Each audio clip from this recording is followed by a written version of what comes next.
शादी के 9 साल बीतने के बाद भी पति पत्नी में काफ़ी झगड़े होते रहते थे। झगड़ों की वजह तो अलग अलग होती थी, लेकिन उनमें सबसे मुख्य वजह यह थी कि पत्नी और पति के विचार कभी आपस में नहीं मिलते थे। जहाँ पति स्वभाव से नेक, सेवा भावी और सबके प्रति स्वभाव रखने वाला था, वहीं पत्नी का स्वभाव स्वार्थी और भेदभाव वाला था। पति पत्नी के स्वभाव और उसके व्यवहार से तंग आ गया था।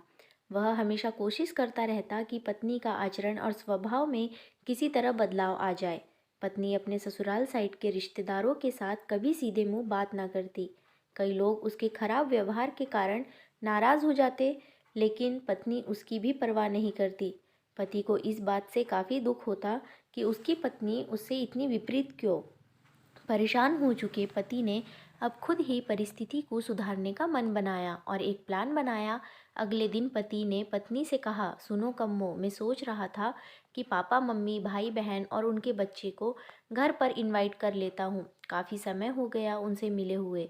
इसी बहाने उनसे मिल भी लेंगे और उनके साथ थोड़ा समय बिताने के लिए भी मिल जाएगा। तुम क्या कहती हो? पत्नी के चेहरे से साफ दिखाई दे रहा था कि इसे ये आइडिया पसंद नहीं आया, लेकिन उसने पति का मन रखने के लिए बेमन से हाँ कह दिया। पति खुश हो गया और पत्नी को अगले दिन अच्छा खाना बनाने के लिए बोलकर सभी को फ़ोन करके बड़े प्यार से अपने घर आने के लिए न्योता देने लगा। जब पति को फ़ोन पर बिजी जब पति फ़ोन पर बिजी था तो पत्नी सोच रही थी, ये आदमी भी ना अपने फालतू के कामों से बाज नहीं आएगा। क्या ज़रूरत है सबको अपने घर बुलाने की? सब मेरे घर आएंगे और सजा राजाओं की तरह ऑर्डर देंगे और मैं दासी की तरह उनकी सेवा करूंगी। नहीं नहीं, मैं ऐसा नहीं होने दूंगी। अच्छा खाना तो क्या, मैं इन्हें सादा खाना भी नसीब नहीं होने दूंगी। देखती हूँ कितनी देर टिकते हैं ये लोग मेरे घर। अगले दिन सुबह पति काफ़ी खुश था। जब सिर्फ 2 ही घंटे बचे थे सभी मेहमानों को आने के लिए, पति ने पत्नी से पूछा, अच्छा बताओ तो सही, आज सबको खाने में क्या स्पेशल खिलाने वाली हो? पत्नी मुंह बनाते हुए बोली, स्पेशल खाना क्यों? तुम्हारे माँ बाप भाई बहन कोई बड़े मेहमान थोड़ी ना है। उनके लिए कोई स्पेशल खाना नहीं बनाया है मैंने। वह भी वही खाएंगे जो हम खाते हैं। आज घर में सिर्फ दाल चावल बना है क्योंकि और कुछ बनाने के लिए सामान नहीं था। पत्नी के बात सुनकर पति को गुस्सा आ गया और बोला, तुम कभी नहीं सुधरोगी। अगर घर में सामान नहीं था तो मुझे एक बार बता दिया होता, मैं बाजार से जाकर ले आता, लेकिन कुछ ढंग का तो खाना बना लेती। अब सिर्फ 1 घंटा बचा है और सभी आने वाले हैं। मैं क्या क्या मुंह दिखाऊंगा उनको? तुम ही रहो यहाँ, मैं तो जा रहा हूँ, उनके जाने के बाद ही वापस आऊँगा, कहकर पति घर से बाहर चला गया। पत्नी को तब तक पति के बातों का कुछ फर्क नहीं पड़ा था, जब तक मेहमान घर पर नहीं आए।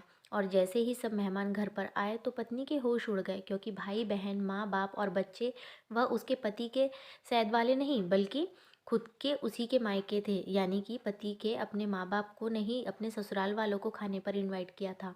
पत्नी अब काफ़ी परेशान हो गई, क्योंकि अपने ससुराल वालों को परेशान करने के लिए ना सिर्फ उसने सादा खाना बनाया, बल्कि खाने में ज़्यादा नमक और मिर्ची भी डाल रखा था। अपने मायको वालों को सामने देखकर पत्नी हाथ मलने लगी। थोड़ा सोचने के बाद पत्नी ने अपने पति को फ़ोन मिलाया और कहा, तुमने मुझे पहले क्यों नहीं बताया कि मेरे मम्मी पापा और भाई बहन आने वाले हैं? तुम पहले बता देते तो मैं अच्छा खाना उनके लिए बनाती। पति ने कहा, मैंने वही बताया था जो मैं मानता हूँ। मैंने कभी तुम्हारे परिवार वालों को पराया नहीं समझा और तुमने कभी मेरे परिवार वालों को अपना नहीं माना। और मैं जानता हूँ कि तुमने यह सोचकर कि मेरे मम्मी पापा और भाई बहन आने वाले हैं जानबूझकर घटिया खाना बनाया।